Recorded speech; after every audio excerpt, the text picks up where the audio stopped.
आज हम बात करेंगे होम्योपैथी में इस्तेमाल होने वाली एक वेल रिसर्च मेडिसिन जिसका नाम है कासिया सोफोरा। आप देख सकते हैं इसका इस्तेमाल किया जाता है एलर्जिक राइनाइटिस की प्रॉब्लम में। और अगर आप देखिए इस तरीके का इसका पौधा होता है, इसकी नाम क्या रहते हैं, क्या क्या डिटेल्स है, ये सारी की सारी चीज़ें तो आप देख ही सकते हैं। बट मेन पार्ट जो मैं आपको इसके बारे में बताना चाहूँगा वो होगी इसकी रिसर्च, यानी कि जो इसकी एफिकेसी है। तो आप देखिए efficacy of Cassia sophora mother tincture allergic rhinitis के लिए।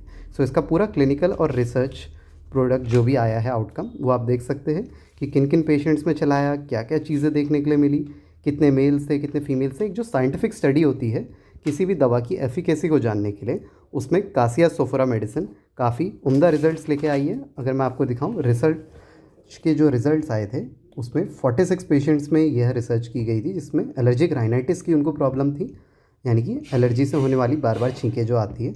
और कासिया सोफोरा उसमें मेडिसिन दी गई थी। इसको टेंचर में भी दिया जाता है, लो पोटेंसी में भी दिया जाता है।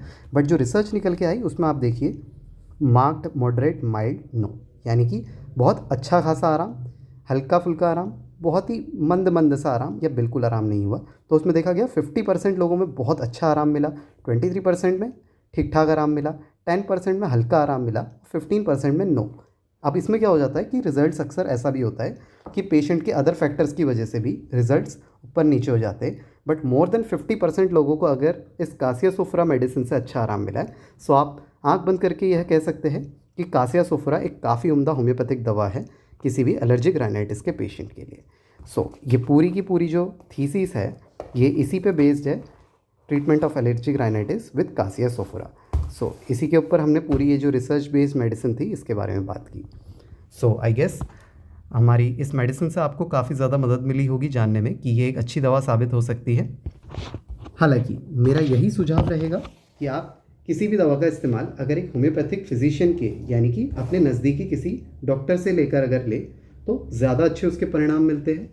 ये जो कासिया सोफोरा मेडिसिन है आप अपने फिजिशियन को रेकमेंड कर सकते हैं, या फिर हो सकता है आपके फिजिशियन ऑलरेडी ये मेडिसिन चला रहे हो, या आपकी प्रॉब्लम के अनुसार उनको लगा कि ये दवा ज़्यादा अच्छा आराम दे सकती है तो वो कोई दूसरी मेडिसिन भी चला रही हो। एक डॉक्टर के एक्यूमेन और नॉलेज की, हमेशा उसके स्किल की कद्र कीजिए और उसके अनुसार ही दवा लीजिए। इस तरीके से आपको कोई यूट्यूब में बोल देता है कि ये दवा ले लीजिए और 100% आपको आराम हो जाएगा, ऐसा कभी नहीं होता है, कहीं नहीं होता है। तो इस चीज़ का ध्यान रखिए।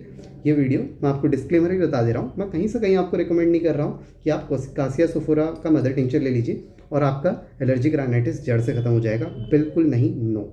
आप चाहे तो अपने नज़दीकी होम्योपैथिक फिजिशियन से इसका परामर्श लें, या फिर अगर आपके आसपास कोई डॉक्टर नहीं है आप हमें भी कांटेक्ट कर सकते हैं 9557755533 ऑनलाइन कंसल्टेशंस के लिए। आज हमने जाना कासिया सोफोरा मेडिसिन के बारे में, और इसी तरह के वीडियोस हमारे चैनल में टाइम टू टाइम आते रहते हैं regarding the homeopathic medicine and medical knowledge. आप हमारे दोनों चैनल्स डॉक्टर पीयूष फुलारा और कैलाश मल्टी स्पेशलिटी क्लिनिक, इन दोनों को ज़रूर सब्सक्राइब कर लीजिएगा। बाकी आने वाली वीडियोज़ में इसी तरह के आपको वीडियोज़ मिलते रहेंगे। हमारे चैनल में इस समय 350+ वीडियोज़ है, उन्हें भी ज़रूर चेकआउट कीजिए। ये रहा हमारा एलर्जिक राइनाइटिस के ऊपर कासिया सोफोरा मेडिसिन का एक छोटा सा video. Thank you so much, have a great day everyone. नमस्कार।